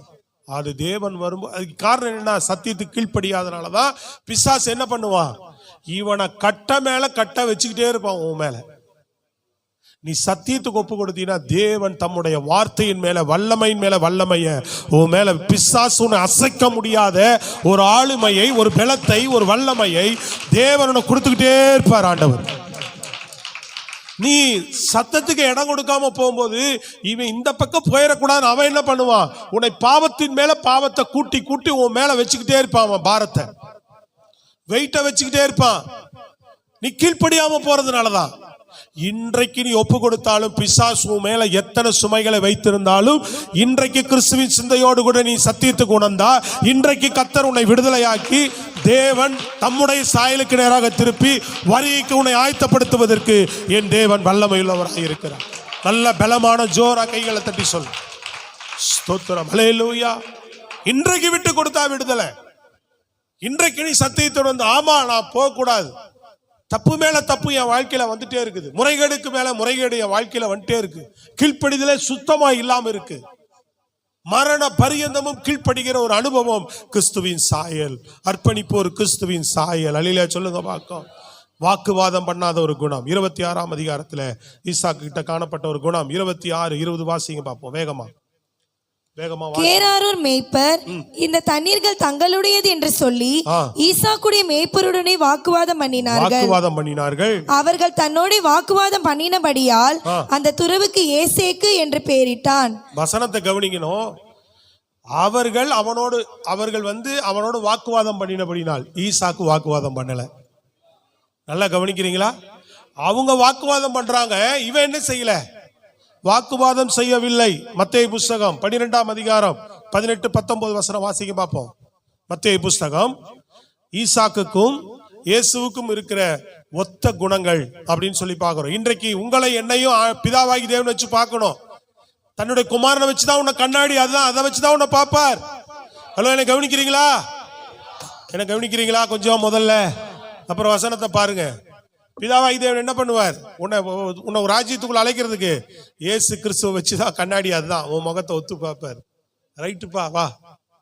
ஹலோ, மத்தேயுல வாசிங்க 12ஆம் அதிகாரம் 18-19 வேகமா. இதோ நான் தெரிந்து கொண்ட என்னுடைய தாசன், என் ஆத்துமாவுக்கு பிரியமாயிருக்கிற என்னுடைய நேசன், என் ஆவியை அவர் மேல் அமர பண்ணுவேன். அவர் புறஜாதியாருக்கு நியாயத்தை அறிவிப்பார். புறஜாதியார்களுக்கு நியாயத்தை அறிவிப்பார். வாக்குவாதம் செய்யவும் மாட்டார். என்ன செய்ய மாட்டார்? அவர் வாக்குவாதம் செய்ய மாட்டார். கூக்குரலிடவும் மாட்டார். அவருடைய சத்தத்தை ஒருவனும் வீதிகளில் கேட்பதும் இல்லை. சத்தத்தை வீதியிலே ஒருவனும் கேட்பதில்லை. நம்ம சத்தம் எவ்வளவு தூரம் போகுது? வீட்டுக்குள்ள இருந்து தெரு வரைக்கும் போகுது. ஹலோ, விளங்குதாங்க? அல்லேலூயா. உணர்றமாங்க? ஹலோ, உணர்றமான்னு கேட்டேன். சத்தமா சொல்லுங்க. நல்லா பலமான ஒரு அலையில சொல்லுங்க. நம்ம சத்தம் தெரு வரைக்கும் போதே. நம்ம வீதியில் வாக்குவாதம் பண்றோமே. வேலை செய்யற இடத்துல வாக்குவாதம், படிக்கிற இடத்துல பிள்ளைகள் வாக்குவாதம், உறவுகள் மத்தியில, சொந்த பந்தங்கள் மத்தியில வாக்குவாதம், அப்பா அம்மா கூட வாக்குவாதம். சில பேரு கூக்குரல் கேட்கப்படுகிறது வீதி வரைக்கும். இயேசு கிறிஸ்துவினுடைய சத்தம் வாக்குவாதம் செய்ய மாட்டார். எந்த இடத்துல அவர் வாக்குவாதம் செய்யவே இல்லை யார்ட்டையும். சத்தமா கைகளை வைத்து சொல்லுங்க. சத்தியத்தை மாத்திரம் சொல்லிட்டு விலகி போயிட்டே இருந்துட்டார். வாக்குவாதம் எங்கேயுமே பண்ணக்கூடாது. அது இப்படி இது இல்லைங்க, அப்படி இப்படி ஆச்சா போச்சான்னு பேசிட்டே இருக்கக்கூடாது. சத்தியம் இதுதான், என் காரியம் இதுதான், நிதானமா சொல்லி பார்க்கணும். இல்லையா விலகி போயிட்டே இருக்கணும். சொல்றது விளங்குதாங்க? சண்டை போட்டுக்கிட்டு இருக்கக்கூடாது, வாக்குவாதம் பண்ணிக்கிட்டு இருக்கக்கூடாது, போராடிக்கிட்டு இருக்கக்கூடாது. சொல்றது விளங்குதாங்க? கையை உயர்த்தி சத்தமா சொல்லுங்க. இதெல்லாம் நம்ம சிந்தையில தரித்துக்கொள்ளும். எங்காவது வாக்குவாதம் பண்ணிடுறோமா? எங்காவது கூக்கர் நம்ம சத்தம் எழும்பிடுதா? உடனே நம்ம மனசு பக்குன்னு அடிச்சுக்கணும். ஐயோ, நான் இந்த தவறை செய்கிறேன் ஆண்டவரே, இது உமக்கு பிரியமில்லாத காரியம். நான் ஒரு 10 ரூபாய்க்காக வாக்குவாதம் பண்ணியிருக்க கூடாது. அல்லேலூயா. ஒரு 50 ரூபாய்க்காக வாக்குவாதம் பண்ணிருக்க கூடாது. வேலை ஸ்தலத்துல பண்ணிருக்க கூடாது. என் பிள்ளைகள்கிட்ட பண்ணிருக்க கூடாது. என் கணவர்கிட்ட வாக்குவாதம் நான் பண்ணிருக்க கூடாது. மன்னிங்க ஆண்டவரே, தப்புதான். அப்படி நம்ம இருதயம் சொல்லுச்சுன்னா நீங்க கிருபை பெற்றவர்கள். கைகளை வைத்து சொல்லுங்க பார்ப்போம். இந்த சிந்தையை தரித்து கொள்ளுங்க. இதுதான் சத்தியம். இதை உங்க என்ன செய்யுங்க, மெயின்ல சிப்பு மாதிரி ஏத்தி வச்சுக்கோ. செல்லுல சிப்பு இல்லைன்னா நீ 1 லட்சம் ரூபா கொடுத்து வாங்கினாலும் வேஸ்ட் தான்.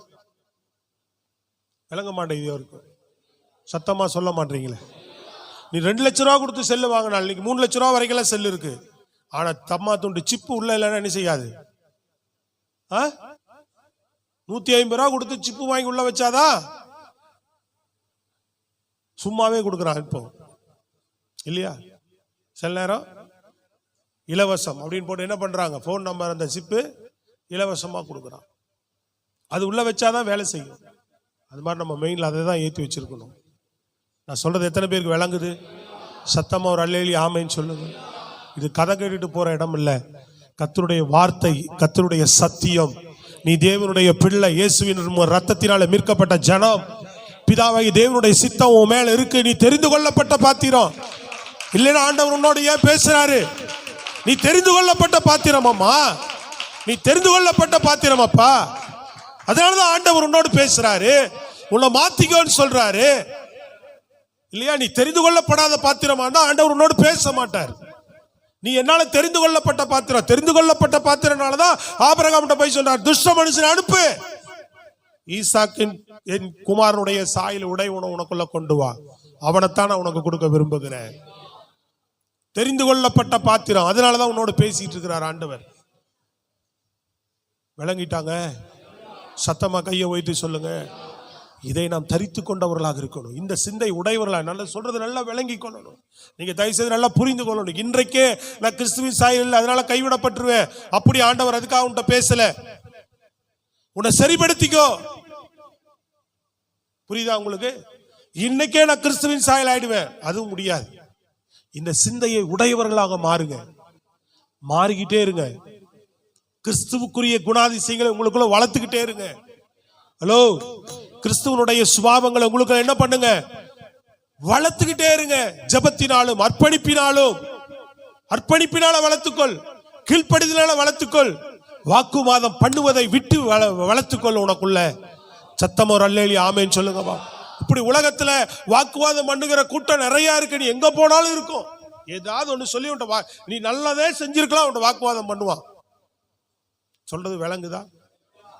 வாக்குவாதம் பண்ணாம நம்ம என்ன பண்ணிதான் ஆகணும்? நீ விலகி போனா நீ பாக்கியவான். கர்த்தர் உன் ஆசீர்வதிக்க வல்லவராய் இருக்கிறார். விஷயம் ஈசாக்கு தான். அவனுக்கு ரைட்ஸ் இருக்கு வாக்குவாதம் பண்றதுக்கு. ரைட்ஸ் இருந்தா வாக்குவாதம் பண்ணலங்க. இயேசு கிறிஸ்துக்கு எவ்வளவு ரைட்ஸ் இருக்கு வாக்குவாதம் பண்றதுக்கு? ஹலோ சொல்லுங்களேங்க சத்தமா. அவருக்கு எல்லா ரைட்ஸ் இருக்குது வாக்குவாதம் பண்றதுக்கு. வாக்குவாதம் பண்ணல அவர். தேவையில்லை, பிதா வெளிப்படுத்துவார். இவங்கள்ட்ட போய் வாக்குவாதம் பண்ண தேவையில்லை. பிதா நான் யாருன்னு இவங்களுக்கு வெளிப்படுத்துவார் ஒரு நாள் அப்படின்னு போயிட்டே இருக்கிறார் அவர். அல்லேலூயா சொல்லுங்க பாப்போம். ஈசாக்கு தேவனை ஆசீர்வதிப்பார். போங்கடான்னு வாக்குவாதம் பண்ணா விட்டு கொடுத்துட்டு போயிட்டே இருக்கிறான். போயிட்டே இரு. அடுத்த காரியத்தை நம்ம பார்க்கிறோம், விட்டு கொடுக்கிற அனுபவம். அல்லேலூயா சொல்லுங்க. 26ஆம் அதிகாரம் 18வது வசனம் வாசிங்க. 26:18. தன் தகப்பனாகிய ஆபிரகாமின் நாட்களில் வெட்டினவைகளும் ஆபிரகாம் மரித்த பின் பெலிஸ்தர் தூர்த்து போட்டவைகளுமான துறவுகளை மறுபடியும் தோண்டி தன் தகப்பன் அவைகளுக்கு இட்டிருந்த பெயர்களின்படியே அவைகளுக்கு பெயரிட்டான். ஈசாக்குடைய வேலைக்காரர் பள்ளத்தாக்கிலே வெட்டி 26:18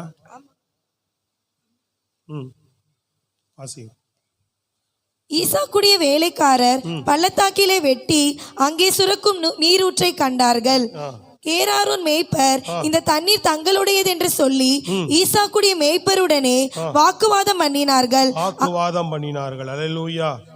அதான் தன் தகப்பனாகிய ஆபிரகாமின் நாட்களில் வெட்டினவைகளும் ஆபிரகாம் மரித்த பின்பு பெலிஸ்தர் துர்த்து போட்டவங்களுமான துறவுகளை மறுபடியும் என்ன செய்தார்கள்? 17ல பாருங்க. அப்பொழுது ஈசாக்கு அவ்விடம் விட்டு புறப்பட்டு கேராரின் பள்ளத்தாக்கிலே கூடாரம் போட்டு அவ்விடம் விட்டு, புரியுதுங்களா உங்களுக்கு? வாக்குவாதம் பண்ணதுனால அவ்விடம் விட்டு அடுத்த இடம். அல்லேலூயா சொல்லுங்க. முதல் வாக்குவாதம் பண்ணல, ரெண்டாவது விட்டு கொடுக்கிற அனுபவம். கைகளை வைத்து சத்தமா சொல்லுங்க பாப்போம். என்ன அனுபவம்? யோவான் புஸ்தகம் 18ஆம் அதிகாரம் 4வது வசனம் பாருங்க. யோவான் 18:4. இயேசு தமக்கு நேரிட போகிற எல்லாவற்றையும் அறிந்து எதிர்கொண்டு போய் ஓடி ஒளிந்தல்ல, எதிர்கொண்டு போய் அவர்களை நோக்கி யாரை தேடுகிறீர்கள் என்றார். கவனிங்களா? விட்டு கொடுக்கிறார். தன்னை பிடிக்க வரான், ஓடி ஒளியில என்ன பண்றாரு? விட்டு கொடுக்கிறார். அதான் சொல்றாரு, ஒரு வஸ்திரம் கேட்டா இன்னொரு வஸ்திரம் கொடு. ஒரு கண்ணத்தில் அடிச்சானா இதை எங்கேயும் அடிச்சுட்டு போடான்னு சொல்லு. 1 மைல் தூரம் கூப்பிட்டானா 2 மைல் தூரம் வரேன்னு சொல்லுன்றார் ஆண்டவர். விட்டு கொடுத்து போ. உலகத்திலே சொல்றான், ஆட்டோ எழுதி வைக்கிறான், விட்டு கொடுக்கிறவன் கெட்டு போகிறது இல்லை. எப்படி விட்டு கொடுக்கிறவன் கெட்டு போகிறது இல்லைன்னு உலகத்திலேயே ஆட்டோ எழுதி வைக்கிறான். அப்ப நம்ம எப்படி இருக்கணும் பாருங்க. கையை வைத்து சத்தமா சொல்லுங்க, விட்டு கொடுத்தா என்ன கெட்டு போயிட போறோம்? எத்தனையோ பேர் சொல்லுவாங்க, ஏமா கொஞ்சம் அட்ஜஸ்ட் பண்ணி வீட்டுக்காரனோட விட்டு கொடுத்து போமா, நல்லா வாழ்வி இல்லை. அல்லேலூயா. இல்ல வீட்டுக்காரன் சொல்லுவாங்க, உர்ரா அதான் அப்படி இருக்குது, கொஞ்சம் விட்டு கொடுத்து போயேன்டா. வேலையில இல்லங்க அவன் குடைச்சல் கொடுக்குறான், ஓனர் இப்படி பண்ண, கொஞ்சம் பொறுமையா இருறா, விட்டு கொடுத்து இருேன்டா. ஆண்டவர் செய்ய மாட்டாரா? நம்ம ஆளுக்கு அதானே வராது. ஆனா இயேசு நம்ம கற்றுக் கொடுக்குறாருல்ல, இயேசு கற்றுக் கொடுக்குறாருலங்க, கர்த்தர் கற்றுக் கொடுக்குறாருலங்க. சத்தமா ஒரு அல்லேலூயா ஆமென் சொல்லுங்களேன். ஏன் விட்டு கொடுத்து வாழக்கூடாது? சோத்திரம் அல்லேலூயா சொல்லுங்க. வாக்குவாதங்கள் சண்டைகள் வீட்டுல ஏன்? விட்டு கொடுத்து போகாதனாலதான். சரி விடு அப்படின்னு ஒரு ஆளாவது விட்டு கொடுக்கிற உங்க அனுபவம் இருந்தா உங்கள் வீட்டுல வாக்குவாதம் சண்டையும் இருக்காது. சோத்திரம், அல்லேலூயா. கிறிஸ்துவ பிள்ளைகள் வீட்டுல இன்னைக்கு இல்லையே. அவ வீட்டுல போய் கேட்பான் வீட்டுக்காரங்க, பத்தியா கேட்டீங்களா வசனம், விட்டு கொடுக்க தெரியுதா உனக்கு, நீ விட்டு கொடு, அங்க சொல்லாத விட்டு கொடுன்னு கேட்காத, போனோன்னு என்ன பண்ணாத அங்க போய் வசனத்தை போடாத. அதே மாதிரி நீயும் போய் கணவன்ட்ட விட்டு கொடுன்னு சொன்னார்ல, கேட்காத. பிள்ளைங்க போய் கேட்காதீங்க அப்பா அம்மா, அவங்க செய்யுங்க வசனத்தை. அடுத்தவங்களை செய்யும் நம்மால் அடுத்தவங்க மேலே பாரத்தை போட்டு தப்பிச்சுக்கிடுவான். பழிய இயேசு நம்ம பழிய அவர் மேல ஏத்துக்கிட்டார். அதான் கிறிஸ்துவின் குணம். அடுத்தவங்க மேல பழிய போட்டு தப்பிக்கிறது பிசாசின் குணங்க. குத்திட்டு என்ன பண்ணுவான், கத்திய டக்குன்னு அவங்க கையில கொடுத்துட்டு அவன் தான் குத்துறான், நான் குத்துலேன்னு இப்படி நிற்பான். பிசாசின் குணம். பர்ஸ் அடிச்சு டக்குன்னு அடுத்தவன் பாக்கில வச்சு பால் பார்த்துட்டானா அடுத்தவன் பாக்கில வச்சு நான் எடுக்கல அவன் தான் எடுத்தான்ருவான். பிசாசின் குணம். பழிய அடுத்தவன் மேல போறது பிசாசின் குணம். பழிய நாமளே ஏற்றுக்கொள்வது இயேசு கிறிஸ்துவனுடைய குணம். எல்லா கைகளை தட்டி சொல்லணும், அல்லேலூயா சொல்லுங்க. நம்ம தான் செய்யணும். விளங்கிட்டா உங்களுக்கு? சத்தமா ஒரு அல்லேலூயா ஆமென் சொல்லுங்க. நம்ம தான் செய்யணும், மொழி அடுத்தவன் மேல போட்டு ஓடி தப்பிச்சு ஓடுகிற ஆளா இருக்கக்கூடாது. சோத்திரம், விளங்கிட்டா? விளங்குச்சாங்க? இதெல்லாம் வரணும். எல்லாம் நான் இன்னைக்கு சோத்திரம் பண்ணி சொல்றேன், உங்க வீட்டில் வாக்குவாதம் சண்டைகள் இன்றோடு ஓடிடுச்சுன்றேன் நான். நீங்க என்ன சொல்ல விரும்புறீங்க? இன்னைக்கு நல்ல கைதட்டி ஆமேன் ஜோரா கைதட்டி சோத்திரம் பண்ணியிருக்கலாமே, வரமாட்டேது. ஐயா அப்படியே தான் இருப்பியா?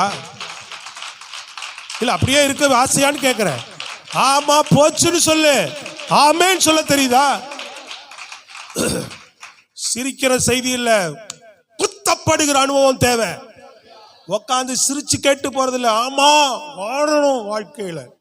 சோத்திரம், விளங்கிட்டா உங்களுக்கு? பாரத்தோடு நின்று பேசுகிறேன். சோத்திரம். சபை நம்ம வரிக்கு ஆயத்தமாகணும். ஆண்டவர் வரப்போறார். கைவிடப்பட்ட நபரா நம்ம இருக்கக்கூடாது. ஸ்தோத்திரம். கடைசியா சொல்லி முடிக்கிற சமாதானம் பண்ணுகிற அனுபவம்.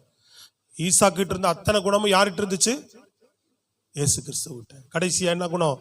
சமாதானம் செய்கிற குணம். 26:31. அதிகாலையில் எழுந்து ஒருவருக்கொருவர் ஆணையிட்டு கொண்டார்கள்.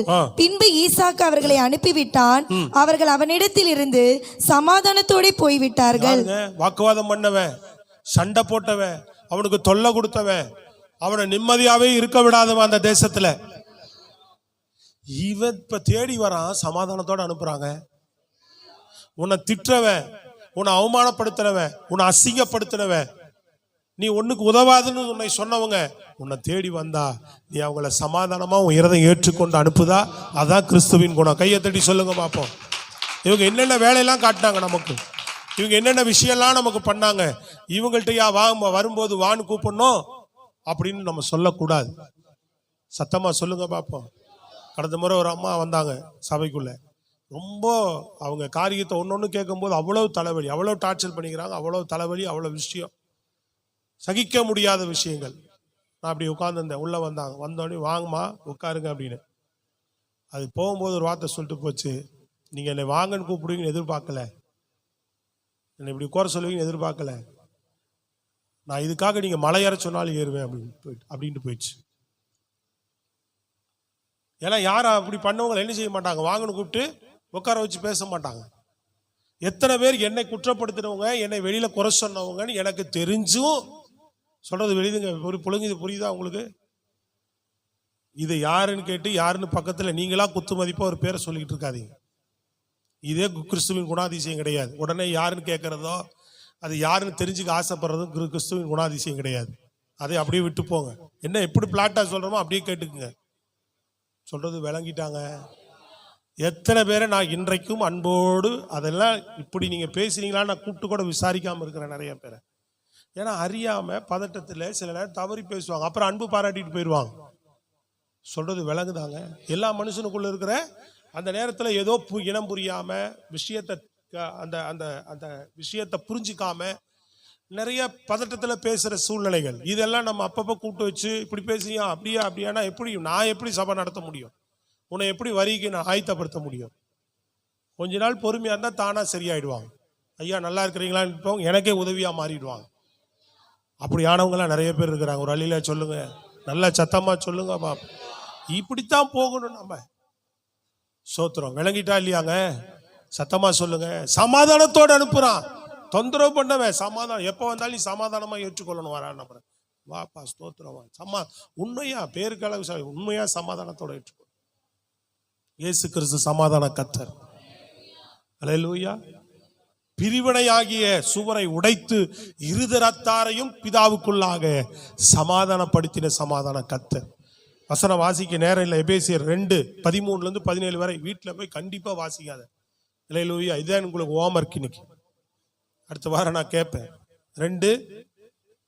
எபேசியர் 2:13-17 வரை வீட்டில் போய் வாசிங்க. ஸ்தோத்திரம். அல்லேலூயா. அது சமாதானத்தை குறித்து அவ்வளோ அழகா சொல்லப்பட்டிருக்கும். இயேசு கிறிஸ்து எப்படிப்பட்ட சமாதானத்தை நமக்கு உண்டு பண்ணினார் அப்படின்னு சொல்லி கைகளை வைத்து சத்தமா சொல்லுங்க. நல்லா முழு பலத்தோடு சொல்லுங்க.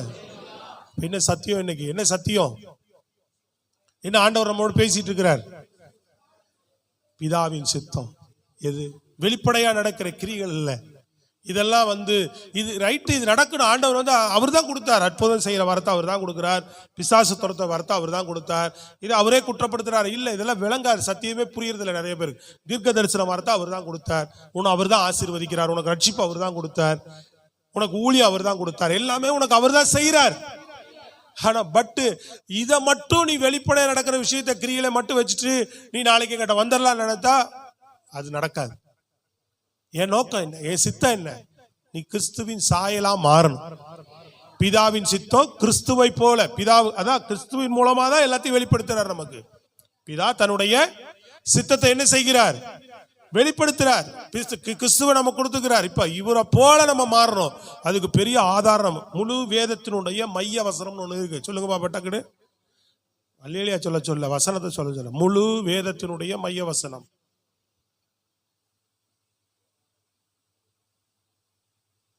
இந்த முழு பைபிளுக்கும் மைய வசனம் ஒரே வசனம் தான். யோவான் 3 இருக்கு. தன் ஒரே பேரான குமாரனை விசுவாசிக்கிறவன் எவனோ அவன் கெட்டு போகாமல் நித்திய ஜீவனை அடையும்படி அவரை இந்த பூமியில தந்துடலாம். அந்த முழு வேத வசனம் தான். 2வது வசனம் தெரியுங்களா? ரோமர் 8. 2வது ரோமர் 8:29. ரெண்டையுமே சொல்லலாம். முக்கியமான வசனம் இதுவும் அதுவும் பொருந்தும். அப்படியே ரெண்டுன்னு சொல்ல முடியாது. அதுவும் முதல் வசனம் தான். ரோமர் 8:29. தம்முடைய குமாரன் அநேக சகோதரருக்குள்ளே முதற் பேரானவராய் இருக்கும் பொருட்டு தேவன் எவர்களை முன்னறிந்தாரோ. கவனிங்க. தன்னுடைய குமாரன். நல்ல அழகா அந்த வசனத்தை எல்லாருக்கும் உற்று கவனிங்க. தயவு செய்து வீட்டுல 1க்கு 10 தடவை படிங்க. தம்முடைய குமாரன் அநேக சகோதரருக்குள்ளே. சோத்திர அல்லேலூயா. இயேசு கிறிஸ்து நமக்கெல்லாம் முன்மாதிரியானவரா, சகோதரரா. விளங்கிட்டா உங்களுக்கு? புரியுதுங்களா உங்களுக்கு? அவ வாசிங்க. அநேக சகோதரருக்குள்ளே எப்படியானவர்? முதற் பேரானவர். அவர் தான் நமக்கு மூத்த அண்ணன் அப்படின்றார். அவர் தான் உங்களுக்கு மூத்த சகோதரன் அப்படின்றார். முதற் பேரானவரும் பொருட்டு தேவன் எவர்களை முன்னறிந்தாரோ அவர் தான் முதல்ல. அதுக்கப்புறம் யாரையெல்லாம் முன்குறிக்கிறாரோ அவர்களை தமது குமாரன். நல்லா கவனிங்க. பொறுமையா வாசிமா. அவர்களை தமது குமாரனுடைய சாயலுக்கு ஒப்பாவதற்காகவே முன்குறிக்கிறார். வசனம் புரிஞ்சிருச்சா? இப்போ நல்லா கை தட்டி சொல்லுங்க. பிதாவின் சித்தம் என்னன்னு விளங்குச்சா? தன்னுடைய ஒரே பேரான குமாரன் உலகத்துல தந்து இவ்வளவாய் அன்பு கூர்ந்தார். அவனை ரட்சித்தார், மீட்டார். இப்ப அவர் தன்னோட ஒரே பேரான குமாரன் அநேகருக்கு, புரியுதுங்களா உங்களுக்கு? அநேக சகோதரர்களுக்கு சாயலாகும் பொருட்டு அவர் தான் என்ன செய்கிறார்? ஆண்டவர். வசனத்தை பாருங்க. அநேக சகோதரர்களுக்குள்ளே முதற் பேரானவரும் பொருட்டு தேவன் எவர்களை அவரை முதல்ல வைக்கிறார். 2வது அவர் மூலமாக யாரையெல்லாம் முன்குறிக்கிறாரோ. புரியுதுங்களா? வசனத்தை பாத்தீங்களா? வசனத்தை பாக்குறீங்களான்னு அந்த வசனத்தை பாருங்க. யாரையெல்லாம் முன்குறிக்கிறாரோ அவர்களை குமாரனுடைய சாயலுக்கு. நீங்க படிங்கம்மா, விடுமா, படிங்க, எல்லாரும் படிங்க. அத தன்னுடைய குமாரனுடைய சாயலுக்கு ஒப்பாவதற்காகவே முன்குறித்தாராம். கிறிஸ்துவுக்குள்ளாக அவர் முதற் பேரானவராக வைத்து அவர் மூலமாக யாரை நம்மை முன்குறிச்சாரா? நம்மளை அழைச்சாராங்க, நம்மளை தெரிந்து கொண்டாராங்க. நம்ம அழைச்சு தெரிந்து கொண்டவர் எதற்கு அழைச்சு தெரிந்து கொண்டார்? எதற்கு? அவர் சொல்லுங்க. அதுதான் இவ்வளவு நேரம் பிரசங்கமே நமக்கு இல்லையா? அவருடைய சாயலாய் ஆவதற்காகவே முன்குறித்து தெரிந்து கொண்டார். புரியுதுங்களா உங்களுக்கு? இதுதான் பிதாவின் சித்தம், இதுதான் பிதாவினுடைய உன்னத நோக்கம். இதை விட்டுட்டு ஓடாதீங்க சபையே அப்படின்றார். இதை உங்க மைண்ட்ல ஏத்திக்கணும், ஆழமா ஏத்திக்கணும். இல்லை, நான் சொல்றது நல்லா விளங்கணும். நீங்க இதுக்கு முன்னாடி இந்த கிறிஸ்துவனுடைய குணாதிசயம் உங்கள்கிட்ட இல்லாம இருந்தா ஒப்புரவாகணும். நீங்க தனி ஜபத்துல இப்போ ஒப்புரவாகணும், உங்க தனி ஜபத்துல ஒப்புரவாகணும். ரெண்டாவது சொல்லுங்க, ரெண்டாவது என்ன ஆகணும்னு கேக்குறேன். ரெண்டாவது, இதை சிந்தையில வைத்து ஒவ்வொரு நாளும் நீ என்ன ஆயிட்டே வரணும். வசனம் கேட்ட இல்லப்பா சொல்லு, அப்பதானே உனக்கு விளங்கும். சொல்லுங்க. அவர் சாயலாய் நீ இதை சிந்தையில வைத்து ஒரு நாள் என்ன செய்யணும்? வாய் திறந்து நல்லா சொல்லுங்க. எப்படி? அர்ப்பணிப்பினாலும், புரியுதா உங்களுக்கு? கீழ்ப்படிதலினாலும், வாக்குவாதம் பண்ணாம விட்டு கொடுத்து போய் சமாதானம் பண்ணி, புரியுதா உங்களுக்கு? இப்படி ஆண்டவருடைய கிரிகளை வெளிப்படுத்தி நம்ம வாழ்றதுக்கு தான் என்ன செய்யணும்? யாருடைய கிரியை உள்ள வரக்கு இடம் கொடுத்துடக்கூடாது.